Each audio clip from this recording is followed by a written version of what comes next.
Welcome back. You are watching the press preview, a first look at what's on the front pages as they come into us. In the next half hour, we'll see what's making the headlines with the journalist Benjamin Butterworth and the broadcaster and psychotherapist Lucy Beresford. So let's see what's on some of those front pages for you now. Well, the Sunday Express looks at Conservative plans that would see a Trump-style immigration enforcement body launched in Britain with the aim of deporting 150,000 people a year. The Sunday Telegraph also has that deportation promise as its main story. The Observer ponders what role former Prime Minister Sir Tony Blair might play, having been announced as a member of the proposed Transitional Authority in Gaza. The Sunday Mirror speaks to survivors of previous terror attacks as they voice their support for victims of this week's attack on a synagogue in Manchester, for whom a minute's silence was held at Old Trafford today. The Sun on Sunday alleges that the partner of the former Deputy Prime Minister, Angela Rayner, has been making use of a taxpayer-funded car. In response, a spokesperson for Ms Rayner has told Sky News that her partner, Sam Tarry, was helping with transferring a small number of her possessions into the vehicle for safekeeping. The Mail on Sunday also carries the same allegation. And the Sunday People hears that a number of celebrities, including Sir Michael Caine and Dame Joanna Lumley, have backed a ban on trophy hunting. Well, with me tonight, Benjamin Butterworth and Lucy Beresford. Welcome to you both. Let's start with the Middle East, front page of the Sunday Times, and the announcements and communications from Benjamin Netanyahu this evening, of which he is saying that he's called off his country's offensive in Gaza and the hostages will be free in days. Benjamin. Yeah, so this is the impending peace deal that was agreed in the last few days. And sources, Netanyahu and sources in the IDF, the Israeli Defense Force, say that they've moved into a defensive position. So they had been trying to take control of Gaza City, and they've now relaxed that. And it's expected that the hostages, 48 of them, 20 are thought to be alive, will be returned to Israel in the next couple of days. Now, they're still having negotiations in Egypt. I think it's understood that Hamas wants to iron out some facts of that. And actually, I think Donald Trump said in the last couple of hours that if they fail to meet the obligations which they agreed to in recent days, that there will still be the threat of hellfire on Gaza. I think this comes in the context that two things have happened here. One, you see the pressure that Qatar and the rest of the Arab Muslim Middle East was able to put on Hamas to take this option, but also the fact that Netanyahu is in a pretty poor position in Israel. You know, I was in Israel in June during the Israel-Iran 12-day war, and one of the things that was most interesting from being there, especially the families of hostages, is that they were very angry at Netanyahu. They were very frustrated that it seemed that there was more of an offensive on Gaza than a priority of getting the hostages back. So Netanyahu, with an election not so far away now, needs this as keenly as anybody else if he's to have the support of the Israeli people. And Lucy, that's something that Netanyahu today was very keen to put across, that the hostages were his priority. In fact, he was sort of talking about it in terms of a win, that, you know, he's been able to get so many back and will be able to get the final number back also. Yes, it's interesting because there needs to be an election in Israel within the next 12 months, and it's always been felt that he's in a very precarious position. He's got hardliners who have been saying, no, you mustn't ever give in to anything and you mustn't ever negotiate with the likes of Hamas. And yet it's almost as if this peace deal that has, let's be clear, been put forward on the table by Donald Trump has been enough to change Netanyahu's position, to make him start to present himself as the person who's actually ended this war. So as opposed to being the person who is never going to give in to the resistance of Hamas, and obviously one of the really key elements of this peace deal is that Hamas needs to disarm, which is going to be very difficult for Hamas to swallow. Nevertheless, Benjamin Netanyahu appears to be pivoting in order to make this work for him. Some phraseology I was quite struck by. He describes the hostages, those that haven't survived, as having passed away, which is euphemism for actually they were murdered by Hamas. So he's even toning down his rhetoric when it's talking about the things that have happened with Hamas. So a very interesting shift in his own demeanour. And as Benjamin said, as different Benjamin says, that's partly... Different Bibi as well. Partly because so many people on the ground in Israel are very against. They've had that sense that Benjamin Netanyahu has been prolonging this war in order to protect himself, and now he's got nowhere to hide. And you've got two members of the coalition government in Israel that are from a far-right party. Now, they got 5% of the vote at the last election. They're not representative of the Israeli people, but they've been essential to Netanyahu maintaining his government. And I think that's where a lot of the anger comes from, that, they have been dominating the decisions that have been made in some cases. The Gaza City decision was thought to come from them. And actually, that's not what Middle Israel wanted. And you also get this sense in the Jewish diaspora and the Israeli diaspora that, it's frustrated them a great deal as well. There was a poll in the Jewish News recently about how 6 in 10 Jews feel angry at what's going on, but they're also quite wrongly, quite racially aggravated, getting the blame for what's going on. But, Lucy, do you think that Benjamin Netanyahu is now able to move away from that right wing of his party to enable this peace deal to prosper? Well, I think what will need to happen is to see how Hamas replies, because even though that they have agreed to that one element of releasing the hostages and the bodies of those that died, they haven't actually committed to all elements of the peace plan. There were like 20 different requirements that Trump put on the table. And so, to some extent, I think the right wingers within Likud will actually be saying, no, we want to see what Hamas is actually going to put forward. And so much pressure is being brought to bear on both sides. I think Trump is working on Netanyahu, and then you've got the Arab states, the Muslim countries in the Middle East who are putting pressure on Hamas, because everybody, in the end, actually wants this war, firstly, to end, but also for that region to thrive, that region to develop. And they recognise that Hamas could stand in the way of that. And perhaps even Bibi has been standing in the way of that. And if they can be seen to move, then a lot more energy can come to this problem.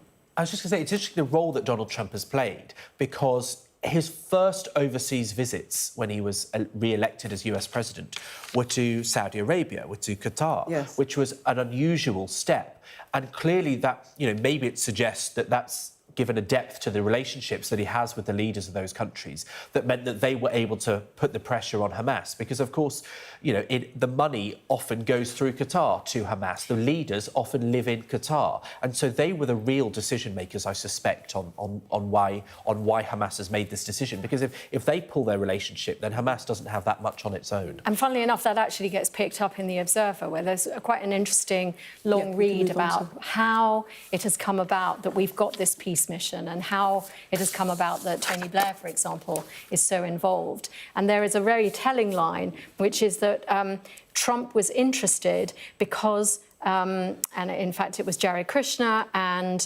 Steve Witkoff who were sitting in the room with Donald Trump, and they flattered him. They basically said, you're the guy that has got these great relationships with Saudi, with Qatar.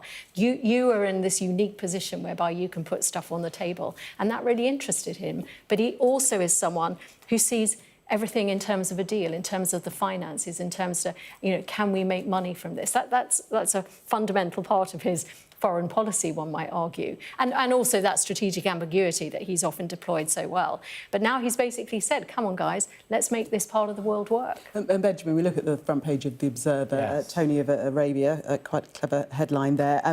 What role do you think he's going to play, and is he the right person? Well, this peace board that they've suggested that would be in charge of Gaza, he is the original member of it. They've suggested that. And, of course, I think for lots of British people it sparks surprise because of the legacy of the Iraq War that is widely considered to have been a bit of a disaster and opened all sorts of problems since. But, of course, Tony Blair, brought peace in Kosovo. He helped in Sierra Leone, he brought peace in Northern Ireland, and he was the Quartet representative on behalf, basically, of the Western world after he finished being Prime Minister in 2007. So he's very experienced in both bringing together, and there's a quote, actually, from Anthony Seldon in here, Sir Anthony Seldon, about how Tony Blair prides himself on going into diplomatic nightmares where other people can't. And he's got few people have as much experience at dealing with these stakeholders as he does.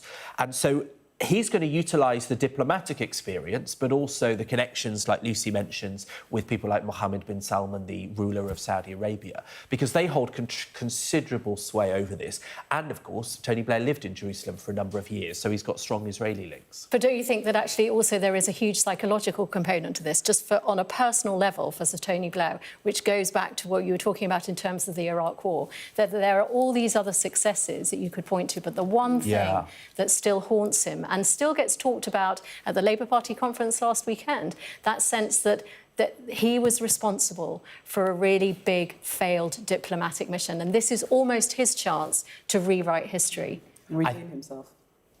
Potentially. I think ego plays into both Trump and Mr Blair's, Sir Tony's motivations. I think that's probably quite likely. But, you know, I've been to Kosovo many times, and they still, to this day, they have pictures, giant photos of Tony Blair. They have streets named after Tony Blair. They come up to you as a Brit and say, thank you for what you did. Obviously, I was far too young to have the remotest involvement, but as a Brit, they want to thank you on behalf of him.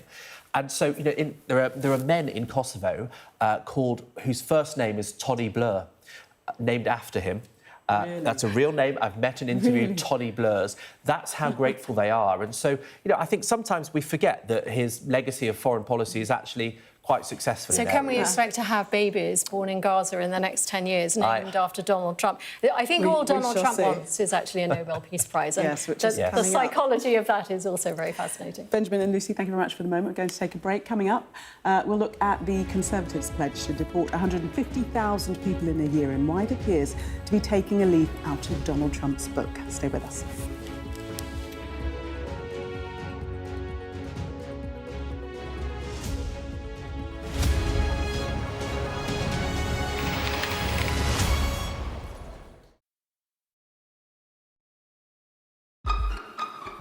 We've got your Sunday mornings covered. From the front page and the sounds of the streets to the voices of the people who make the major calls and big picture politics beyond Westminster. We'll put you at the heart of our story. I'm ready. Are you? Join me, Trevor Phillips, Sunday mornings on Sky News. I'm Stuart Ramsey, and I'm Sky's chief correspondent. An enormous explosion has just come down. I think it was a monster just landed in between us. Hundreds and hundreds of people hoping to get north, ultimately to get to the United States. It's a border where they're not welcome, yet they keep coming. We saw snatch squads going in, grabbing people, taking them out and putting them into trucks, but taking them away. They make about 50 kilos of fentanyl a week. It's incredibly dangerous and toxic stuff. There's been an upsurge in deaths. The fighting between the gangs is getting more and more vicious. Is this now all your territory? Yeah. The battlefield is outside the barricades, which is over there. This is much more like a normal town. It's really sending a clear message that Venezuela is eager for change. We're being crushed. Free from wherever you get your news. We are in the middle of a forest, in a jungle really, and they're attempting to keep these men alive. This is real, hardcore emergency medicine. The information on this could bring down the entire network, not just in Iraq and Syria, but across the world. Sky News, the full story first. Well, hundreds of thousands of people have been using the beast for years to traverse Mexico, but it is really dangerous. Many people have died riding it.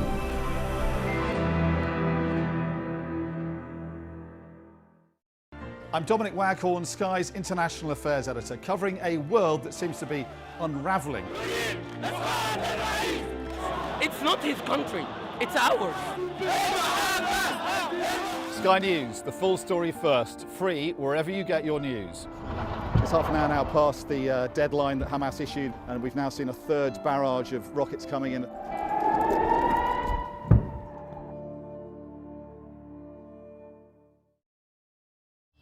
We arrive. A secret hospital hidden in the Myanmar jungle, treating the victims of this bloody war. This is Myanmar today. Its military rulers don't want the world to see, but we have. I fight for my own future. I fight for my generation's future. This is an actual crime. They don't care for that. Myanmar army is only a couple of kilometers away. So this is a major humanitarian disaster.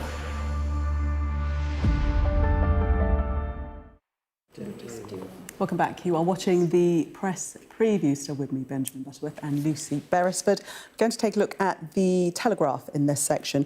And this pledge from Kemi Badenoch, I'll deport 150,000 per year. She's made this pledge in a new Trump-style immigration squad that she's suggesting will be unleashed. Tell us a bit more about the detail, Lucy. Well, there's the detail of her policy, and then there's the sort of context of it. The Conservative Party conference starts in Manchester tomorrow, and there are rumours that Kemi Badenoch only perhaps has another 6 months in the role as leader. So she needs to come up with something eye-catching, and she needs to have a policy announcement that will probably capture the imagination. And she thinks that it's going to be around immigration, and therefore she is going to announce that the main priority of a government is to secure the UK borders, and she wants to mimic what happens under Donald Trump, who has an immigration and customs enforcement organisation which has been extremely ruthless in deporting people back. She is claiming that they are going to deport up to 150,000 migrants a year with this sort of Trump-style immigration squad. The funding for it is going to come from an existing body, and perhaps also by closing down some of the asylum hotels. And she also wants to talk about leaving the ECHR. She had initiated a review of whether that would be legally feasible, and there has been a kite being flown up about that over the last couple of weeks. And Robert Jenrick is also going to be talking about that. The problem is that, rather like the Labour Party conference last week, the main topic of conversation is all about reform and all about the kinds of policies that the reform are discussing. And Labour and Conservative parties are perhaps making the mistake of thinking that they've got to chase those voters and those voters alone. But when you ask the general public, what is the top thing that is affecting you and your families, they always say the cost of living. And migration and immigration, even amongst reform supporters, isn't necessarily as high. So the interesting thing is it's capturing a lot of the attention, and particularly in the conservative-leaning papers like The Telegraph and The Express. But the wider question is, are voters really going to care? I mean, it does seem, Benjamin, that she's trying to out-reform Reform UK itself, isn't it? Well, she's a bit late, I think, because this announcement, Kemi Badenoch put out a video and some interviews about leaving the ECHR. Now, when she ran for Conservative Party leader, she declined to make that pledge, and she has been saying, I don't want to make any commitments on that, but now she's sort of being clearer on it. Well, that debate is, you know, in the eyes of people that would likely care about it, has largely been had with reform controlling the narrative. So I wonder to what extent this is going to win those people back, because they've probably moved towards Farage in that time, because he's, you know, he dominates so much of our media and our political landscape. And then, you know, this pledge of deporting 150,000 people, well, she says that we shouldn't waste time on, I think she uses the word silly arguments about human rights. For me, personally, that you know, is an unnerving comment. But also, even if you don't feel that way, the rational reaction is, well, why didn't you do it? If it was so easy to overrule all of the laws and the judges, then why didn't you do it when you were in government a year ago? So I don't think this will turn the tide. Well, one of the things Benjamin she is... Lucy, thank you very much. We've run out of time. We'll see you in the 11 o'clock hour. Thank you both.